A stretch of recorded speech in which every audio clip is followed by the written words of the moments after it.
Hello বন্ধুরা, আবার চলে এলাম তোমাদের মাঝে টুম্পার ভুলাগ নতুন একটি গল্প নিয়ে। তো বেশি কথা না বলে গল্পটা শুরু করা যাক। আমার কাজের মেয়েটি আমাকে প্রতিদিন বলতো, ডাক্তার মেম সাহেব নাইট শিফট করবেন না, আপনার ভাগের শাস্তি আমাকেও পেতে হয়। আমি তার কথা বুঝতে পারিনি। একদিন আমি অসুস্থ ছিলাম, তাই অন্য কাউকে দায়িত্ব দিয়ে হঠাৎ তাড়াতাড়ি বাড়িতে চলে এলাম। আমার রুম থেকে চিৎকারের আওয়াজ আসছিল। রুমের দরজা খুলে সামনের দৃশ্য দেখে আমি চমকে উঠলাম, কারণ রুমে কাজের মেয়েটির সাথে আমার স্বামী।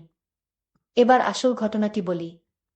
কিছুদিন থেকে দেখছি যে কাজের মেয়েটি বারবার আমার কাছে আসতো এবং কিছু না বলে ফিরে যেত। সে হয়তো আমাকে কিছু বলতে চায়। 4-5 দিন এমন করতে দেখে একদিন আমি তাকে জিজ্ঞেস করলাম, কলি, সবকিছু ঠিক আছে তো? তুমি কি আমাকে কিছু বলতে চাও? আমি ভেবেছিলাম যে তারা হয়তো টাকার প্রয়োজন, কারণ গরিব মানুষের তো এটাই সমস্যা, সব সময় তাদের টাকার প্রয়োজন হয়। তাই আমি তাকে জিজ্ঞাসা করলাম তার টাকার দরকার কিনা। তখন কলি বলতে লাগল, না মেম সাহেব, আমার টাকার দরকার নেই, আমি বরং আপনার সাথে অন্য কিছু নিয়ে কথা বলতে চেয়েছিলাম। আমি তার মুখে দুশ্চিন্তার রেখা স্পষ্ট দেখতে পাচ্ছিলাম। আমি তাকে বললাম, কলি, তাড়াতাড়ি বলো, আমার ডিউটিতে যেতে দেরি হয়ে যাচ্ছে। কলি বলতে লাগল, আমি শুধু আপনাকে বলতে চাই আপনি নাইট ডিউটি করবেন না। আমি হতবাক আর একটু রাগের সাথে ওর দিকে তাকালাম আর জিজ্ঞেস করলাম, নাইট ডিউটি না করার মানে কি? আমাকে এমন উপদেশ দেবার জন্য আমাকে রাগান্বিত দেখে ও আর কিছু না বলে দ্রুত সেখান থেকে চলে গেল। আমি ভাবলাম হয়তো আমি চলে যাওয়ার কারণে ওকে বেশি কাজ করতে হয়, সেজন্যও আমাকে এসব বলছে। যাই হোক, অনেকদিন ধরে ওর আচরণে পরিবর্তন দেখতে পাচ্ছি, তাই ভাবলাম যে আমার ওর উপর নজর রাখা উচিত এবং ওর মনে কি চলছে তা জানা দরকার। যাই হোক, আমি ডিউটিতে চলে গেলাম। যদিও আগে আমি শুধু দিনের ডিউটি করতাম, তবে গত 2 বছর ধরে আমি নাইট ডিউটি করছি এবং এতে আমার কোনো সমস্যা হয়নি। এখন বাচ্চারা বড় হয়ে গেছে এবং বাড়িতে কাজের মেয়ে কলি আছে। ওকে পুরো সময়ের জন্য রাখা হয়েছিল যাতে ও দিনরাত আমাদের বাড়িতে থাকে। সন্ধ্যায় তো আমার স্বামীও বাড়ি থেকে চলে যেত, তাই আমার কোনো চিন্তা ছিল না। কিন্তু গত কয়েকদিন ধরে কলিকে নিয়ে আমার মনে অদ্ভুত ভাবনা শুরু হয়েছে। সে হয়তো আমার আড়ালে খারাপ কিছু করছে। প্রায় আমার সহকর্মী মহিলাদের থেকে শুনতাম যে এমনই এক মহিলা তার বাড়ির কাজের মেয়ের হাতে ছেড়ে দেয় এবং তার স্বামী কাজের মেয়ের সাথে খারাপ আচরণ শুরু করে এবং তাকে লুকিয়ে বিয়ে করে। এই খবর শোনার পর থেকে আমি শান্তি পাচ্ছিলাম না। একদিকে আমার স্বামীর প্রতি আমার পূর্ণ বিশ্বাস ছিল যে আমার স্বামী আমার সাথে এমন কিছু করবে না, এবং কাজের মেয়েটির উপর বিশ্বাস ছিল, কারণ সে খুব ভদ্র। কিন্তু আবার ভাবলাম যে কারো বদলাতে সময় লাগে না। আমি আমার স্বামী এবং কাজের উপর নজর রাখার সিদ্ধান্ত নিলাম। আমি সকালে দেরি করে উঠতাম। আমি ভাবলাম যে আমার নিজেই উঠে তার জন্য নাস্তা তৈরি করা উচিত। কিন্তু সারা রাত ডিউটি করার পর এমন ক্লান্ত হয়ে যেতাম যে 5টায় বাসায় ফিরে গভীর ঘুমে তলিয়ে যেতাম আর উঠতে ভাল লাগতো না। দুপুর 2টায় ওঠার পর লাঞ্চ করে আমার প্রাইভেট রুমে বসে থাকতাম। চাকরির পাশাপাশি আমি একটি প্রাইভেট ক্লিনিকও খুলেছিলাম, যেখানে আমি গরিব মানুষের চিকিৎসা বিনামূল্যে করতাম। ক্লিনিক থেকে আসার পর সন্ধ্যায় চা খেয়ে হাসপাতালে যেতাম। মাঝে মাঝে আমার স্বামী আমাকে অভিযোগ করে বলতো, কোহিনূর, তুমি তোমার জীবনকে এতটা ব্যস্ত করে ফেলেছ যে আমাদের জন্য তোমাদের সময় নেই। আমিও তোমাকে ভালোবাসি এবং তোমার প্রয়োজন অনুভব করি। কিন্তু আমার স্বামী খুব ভাল ছিল। আমি তাকে খুব তাড়াতাড়ি মানিয়ে নিতাম এবং ও আমার অসুবিধা বুঝত। জীবন একই রুটিনে চলছিল। কিছুদিন শান্তিতে কেটে গেল। আমি তেমন কিছু দেখতে পেলাম না, তাই আমি কিছুটা নিশ্চিত হলাম। কিন্তু একদিন কলি আবার আমার কাছে এসে বলল, মেম সাহেব, আপনি আমার কথা শুনুন। দিনের বেলায় আপনার ডিউটি করিয়ে নিন, তাহলে আপনার শাস্তি আমাকে ভোগ করতে হবে না। এবারও খুব রেগে বলেছিল এবং কথা শেষ করেই সেখান থেকে চলে গেল। ওর কথা শুনে আমি হতবাক হয়ে গেলাম যে আমার ভাগের শাস্তি মানে কি? ও আমার স্বামীর সাথে আমার ভাগের সময় কাটাচ্ছে না তো? এই ভেবে আমার পায়ের নিচ থেকে মাটি সরে গেল। আমার স্বামীর উপর আবার যে বিশ্বাস ছিল সেটা নয় বলে মনে হতে লাগল। কিন্তু তারপর ভাবলাম, না, এটা সম্ভব না, ও নিশ্চয় এমনই এই কথা বলছে। কিন্তু তারপরেও আমি জানতে চাই যে আমার দিনে ডিউটি করার জন্য না করে রাতে ডিউটির জন্য এত জোর করার পিছনে উদ্দেশ্য কি? আমি একজন ডাক্তার এবং আমি সারা জীবন সততার সাথে কাজ করেছি এবং কখনো কারো কাছ থেকে কোনো অনুগ্রহ নেয়নি। হাসপাতালের ম্যানেজার আমাকে যে ডিউটি দিয়েছে তা আমি সানন্দে গ্রহণ করেছি এবং পূর্ণ নিষ্ঠার সাথে তা পালন করেছি। এখন আমি নাইট শিফটের কথা বলে রেখেছিলাম, বলেছিলাম যে আমি নাইট ডিউটি করব। এতে আমার কোনো সমস্যা নেই। এখন আমি হঠাৎ করে ছেড়ে যেতে পারবো না। তাহলে আমার নাম খারাপ হয়ে যাবে। এত বছর ধরে আমি কঠোর পরিশ্রম করেছি এবং কখনো কথার খেলাপ করিনি। পুরো স্টাফদের আমার উপর অনেক আস্থা ছিল। কিন্তু এভাবে আমি আমার সংসারটা নষ্ট করতে চাই না। তাই ভাবলাম কিছু করা দরকার। কলি গত 1 বছর ধরে আমার বাড়িতে কাজ করছে। এতদিনে না ওর বিরুদ্ধে আমার বিরুদ্ধে ওর কোনো অভিযোগ ছিল না। একজন বিধবা যার 2-3টি সন্তান আছে এবং ও তাদের ভরণপোষণের জন্য আমার বাড়িতে কাজ করত। আমি চাকরির প্রথম দিনই তাকে বলেছিলাম যে তোমাকে এখানে 24 ঘন্টা থাকতে হবে। ওই সন্তানের নিয়ে কোনো চিন্তা ছিল না, কারণ ওর সন্তানের দেখাশোনা করার জন্য ওর বাবা মা ছিল এবং তারা গ্রামে থাকতেন, ও একাই আমাদের বাড়িতে থাকতো। ওরা বেতন পেত, তা ওর গ্রামে পাঠিয়ে দিত। যদিও আমি ওকে অনেকবার বলেছিলাম যে তুমি চাইলে তোমার সন্তানদের এখানে নিয়ে আসতে পারো। তুমি যেখানেই থাকো তোমার সন্তানরাও সেখানে থাকবে। কিন্তু কেন জানি না ও রাজি ছিল না। ওর সাথে সময়টা ভালোই যাচ্ছিল আজ পর্যন্ত। ও কখনো কারো বিরুদ্ধে অভিযোগ করেনি। কিন্তু এখন গত কয়েকদিন ধরে খেয়াল করছি ওর আচরণ অদ্ভুত হয়ে গেছে। প্রতিবারই ও আমাকে একই কথা বলতে থাকল, মেম সাহেব দিনের বেলা আপনার ডিউটি নিয়ে নিন, আর রাতে বাসায় থাকুন। আমি কিছুই বুঝতে পারছি না রাতে বাসায় কি এমন হয় যার কারণে ও এত ঘাবড়ে যায়। এবং আমাকে এই কথা বলে একদিন এমন হল যে আমি ডিউটিতে ছিলাম, এমন সময় হঠাৎ একজন নার্স আমার কাছে এসে বলল যে অনেক দূর থেকে একজন মহিলা আপনার সাথে দেখা করতে এসেছে। আমি জিজ্ঞাসা করলাম সে কি রোগী, কারণ এই সময় আমার ডিউটি ছিল। তখন সে বলল না, তিনি আপনার কোনো আত্মীয়। এই সময় আমার কোনো আত্মীয় আমার সাথে দেখা করতে ডিউটিতে আসতে পারে। ভাবতে ভাবতে বের হলাম। বাইরে গিয়ে দেখি একজন অচেনা মহিলা দাঁড়িয়ে আছে। আমি বিরক্ত সাথে তার দিকে তাকিয়ে জিজ্ঞেস করলাম, কে আপনি এবং আমার সাথে দেখা করতে চাইছেন কেন? তুমি কি ডাক্তার নিপুণ? আমি বললাম, হ্যাঁ আমি ডাক্তার নিপুণ। আমার কথা শুনে সে হঠাৎ তার মোবাইলের ক্যামেরা বের করে আমার ছবি ক্লিক করেই হঠাৎ পালিয়ে গেল।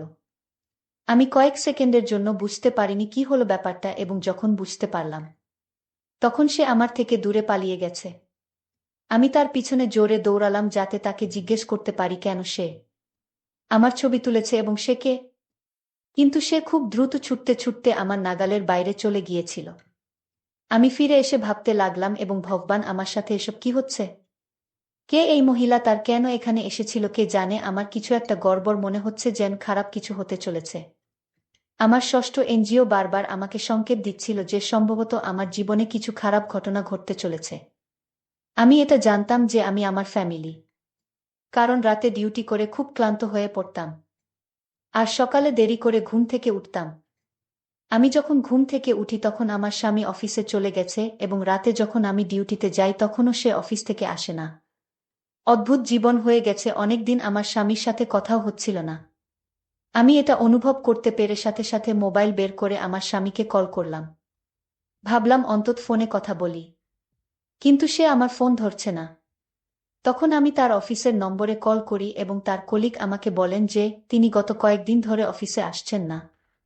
তার কথা শুনে আমি অবাক হয়ে গিয়েছি। সে অফিসে যাচ্ছে না, এই বিষয়ে আমার কোনো ধারণাই ছিল না। কিন্তু আশ্চর্যের বিষয় হলো যে সে প্রতিদিন অফিসের জন্য বাড়ি থেকে বের হতেন। তাহলে তিনি অফিসের নাম করে কোথায় যেতে পারেন? পরের দিন ছুটি নেওয়ার কথা ভাবলাম। আমি যখন বাড়িতে এই কথাটা জানালাম তখন সবাই খুব খুশি। বিশেষ করে কাজের মেয়ে কলির চোখে মুখে খুশির ছাপ ফুটে উঠল।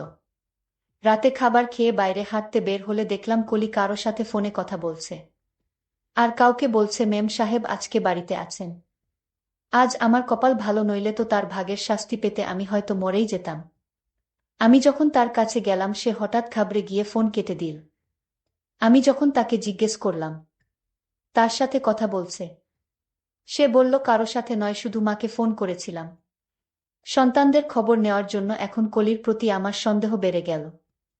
হয়তো সে কোনো ঘোট পাকাচ্ছে অথবা আমার কাছ থেকে বড় কিছু লুকাচ্ছে। এটা তো নয় যে সে কোনো অন্যায় কাজে জড়িয়ে পড়েছে। ভাবলাম আজকে বাড়ি থেকে দেখবে এখানে কি এমন হয়। কিন্তু আমার চোখে কিছুই করল না। সবাই আরামে শুয়ে পড়ল। আমার ছুটির কথা শুনে আমার স্বামী খুব খুশি হয়ে বললেন, কতদিন হয়ে গেল আমরা একসাথে সময় কাটানোর সুযোগ পাইনি। আমিও বুঝতে চেষ্টা করলাম সে কি সত্যিই খুশি। নাকি শুধু খুশির ভান করছে, তাই সন্দেহের চোখে তার দিকে তাকালাম যে এটা সম্ভব কিনা যে আমি বাড়ি ছাড়ার পরে তার এবং কাজের মেয়েটির মধ্যে কোনো সম্পর্ক আছে কিনা। সেজন্য মেয়েটি আমাকে বলে যে আপনি বাড়িতে থাকুন, আমার একটি মেয়ে এবং একটি ছেলে আছে। মেয়েটি স্কুলে পড়ে এবং ছেলেটি ছোট ছিল এবং সেই স্কুলে যেত বাড়িতে। আমরা এই কজন ছিলাম, তাই আমার ধারণা ছিল বাড়িতে শুধু একটা কাজের মেয়ে যথেষ্ট। তাই কলি ছাড়া আর কাউকে কাজে নেওয়ার জন্য ভাবিনি। আমি এক দুবার পরিবারের সদস্যদের অন্য কোনো কাজের মেয়ে নেওয়ার কথা বলেছিলাম। তখন সবাই কলির অনেক প্রশংসা করে বলতো যে ও একা থাকলেও আমাদের কোনো সমস্যা হয় না, তাহলে অন্য কাজের মেয়ে নেওয়ার কি দরকার। আমিও স্বস্তি পেলাম, কিন্তু গত কয়েকদিন ধরে আমি লক্ষ্য করেছিলাম যে কলি আর আমার মেয়ে শান্তা একে অপরের সাথে আরও বেশি ঘনিষ্ঠ হতে শুরু করেছে। শান্তা সারাক্ষণ কলির আশেপাশে থাকত। এটা দেখে আমার খুব অদ্ভুত লাগত যে কেন কলিকে এত ভালোবাসতে শুরু করল। আমি এটাও দেখছিলাম যে শান্তা আকিবের কাছাকাছি যাওয়ার চেষ্টা করত, কলিকে কাছে পাওয়ার চেষ্টা করত, কিন্তু কলি তার কাছ থেকে পালিয়ে বেড়াত। সেদিন আমি সারাদিন এবং সারারাত বাড়িতে থেকে দেখেছি, এমনকি হাসপাতালেও যায়নি এবং ক্লিনিকেও বসেনি। শান্তাকে কলির কাছে যাওয়ার চেষ্টা ছাড়া কিছুই অস্বাভাবিক মনে হয়নি। কিন্তু আমি এই বিষয়টিকে উপেক্ষা করেছি, কারণ আমি বাড়িতে থাকি না, শুধু কলি বাড়িতে থাকি, তাই সে হয়তো কলির সাথে মিলে মিশে থাকে। কিন্তু সে রকম কিছুই ছিল না। আমি এখন ভিতরে ভিতরে রেগে গেলাম যে কলির এই নাটক কবে শেষ হবে কে জানে। আমি আমার রুটিন অনুযায়ী পরের দিন আবার নাইট ডিউটি শুরু করলাম। দুদিন পরে আমি খুব ভোরে উঠলাম, কারণ সন্ধ্যায় আমার এক বান্ধবীর বিয়েতে যেতে হবে। তাই আমি তার জন্য একটি উপহার নেওয়ার কথা ভেবে বাজারে গেলাম। সেখানে আমাকে এক জায়গায় দাঁড়াতে হয়েছিল, কারণ সামনে দৃশ্যটি আমাকে অবাক করেছিল। কারণ আমার স্বামী হাসপাতালের ভিতরে যাচ্ছিল। কেন ওকে হাসপাতালে যেতে হবে? ও একেবারে ঠিক আছে, ওর কোনো সমস্যা নেই। আমিও তাকে অনুসরণ করে হাসপাতালে গেলাম। দেখলাম সে রুমের ভেতরে চলে গেল। আমি জানালায় উকি দিয়ে দেখলাম সে মহিলাকে টাকা দিচ্ছিল। তাকে আমি চিনতে পারিনি, কারণ তার পিঠ আমার দিকে ছিল। মহিলাকে টাকা দিয়ে আমার স্বামী দ্রুত বেরিয়ে গেল। এরপর মহিলাটি কাউকে ডাকল এবং কিছুক্ষণ পর যে মহিলাটি এল তাকে দেখে আমি চোখের পলক ফেলতে ভুলে গিয়েছি। সেই মহিলাটি আর কেউ নয়, আমার কাজের মেয়ে কলি। মহিলাটি কলিকে কিছু টাকা দিল। কলি তাকে ধন্যবাদ জানিয়ে সেখান থেকে চলে গেল। আমি বুঝতে পারছি না এসব কি হচ্ছে। আমার স্বামী প্রথমে এক অজানা মহিলাকে টাকা দিল, তারপর সেই অজানা মহিলাটি আমার স্বামীর দেওয়া টাকা থেকে কিছু টাকা কলিকে দিল। অবশেষে মহিলাটি যখন আমার দিকে মুখ ঘোরালো, আমি স্তব্ধ হয়ে গেলাম। আমি কিভাবে সেই মহিলাকে বলতে পারি এতদিন পার হওয়ার পরেও তার মুখটি আমার মনের মধ্যে আঁকা হয়েছিল। এই সেই একই মহিলা যে সেদিন আমার ছবি তুলে পালিয়ে গিয়েছিল। আমার স্বামীর সাথে এর কি সম্পর্ক?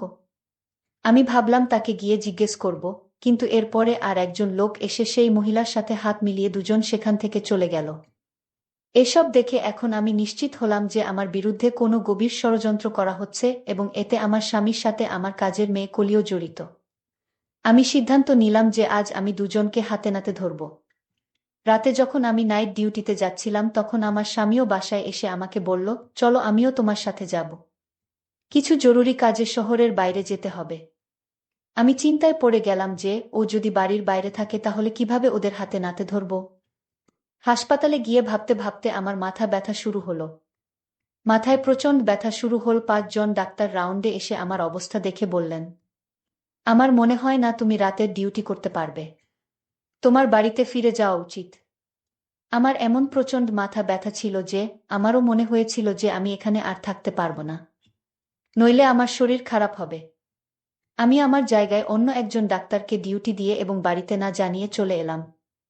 রাতে হঠাৎ করে কখনো বাসায় ফিরিনি। দরজা বন্ধ ছিল। ভাবলাম ওদের ঘুম থেকে উঠানোর চেয়ে চাবি দিয়ে দরজা খুললেই ভালো হবে। ভিতরে ঢুকতেই বুঝলাম আমার স্বামী হয়তো এখনো বাড়ি ফেরেননি, কারণ তার গাড়ি ছিল না। আমি আমার রুমের দিকে যেতে শুরু করেছিলাম। এমন সময় হঠাৎ চিৎকারের আওয়াজ পেলাম। উপর থেকে শব্দ আসছে, দৌড়াতে লাগলাম। আমি যখন উপরে গেলাম তখনও আমার ছোট মেয়ের ঘর থেকে চিৎকারের আওয়াজ আসছে। আমি এগিয়ে গিয়ে সাথে সাথে দরজা খুললাম।